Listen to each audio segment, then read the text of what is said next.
Acute rheumatic fever remains a significant cause of cardiovascular morbidity, particularly in developing regions.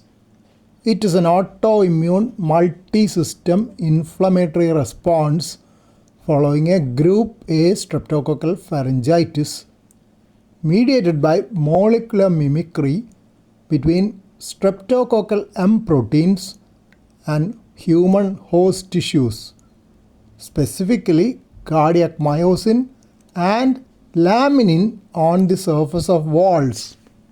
Revised Jones Criteria 2015 AHA Update.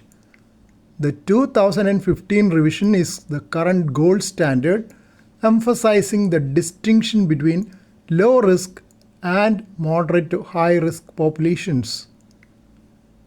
Initial episode diagnosis. Requirements: evidence of preceding group A streptococcal infection, that is elevated ASO or anti-DNase B titers, positive throat culture or rapid antigen test, plus 2 major criteria or 1 major and 2 minor criteria.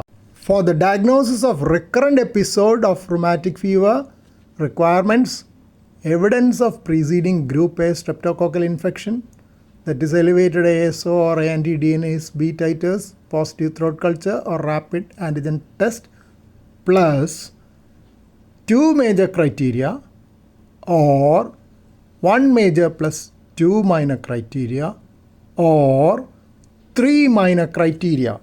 Here is a table of diagnostic criteria classified between low risk populations and moderate to high risk populations. The major criteria in low risk population: carditis, clinical or subclinical, that is echocardiography diagnosis; polyarthritis, chorea, erythema marginatum, subcutaneous nodules. Minor criteria: polyarthralgia, fever 38.5 degrees centigrade or more, ESR 60 millimeters per hour or more, and or CRP 3 milligram per deciliter or more. Prolonged PR interval. Next is for moderate to high risk populations: carditis, clinical or subclinical; monoarthritis, it is not polyarthritis is not needed, or polyarthralgia, that's a major criterion in moderate to high risk population; chorea, erythema marginatum, subcutaneous nodules. Among minor criteria, monoarthralgia also comes as minor criteria in moderate to high risk populations. Fever 38 degrees centigrade or more, that is again a slight difference. Fever is 38 degrees and not 38.5 degrees. ESR cutoff is also lower, 30 millimeters per hour or more, and or CRP 3 milligram per deciliter or more. Prolonged PR interval. Subclinical carditis.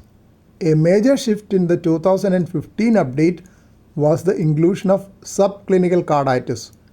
Echocardiographic evidence of valvulitis, mitral or aortic regurgitation, is now considered a major criterion even in the absence of a clinical murmur.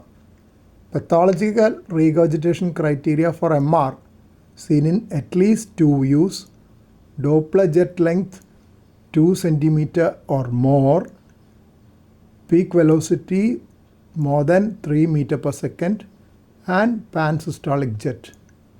For aortic regurgitation, seen in at least 2 views, Doppler jet length 1 cm or more, peak velocity more than 3 meter per second, and pan-diastolic jet.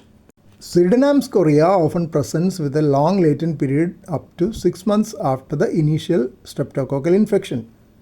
It may occur as the sole manifestation of acute rheumatic fever. In such cases, evidence of a preceding group A streptococcal infection is not strictly required for diagnosis, as titers may have already declined.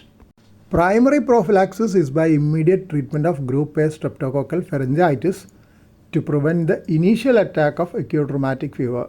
Standard is single intramuscular dose of benzathine penicillin G or 10-day course of oral penicillin or amoxicillin and other drugs for those who are allergic to penicillin.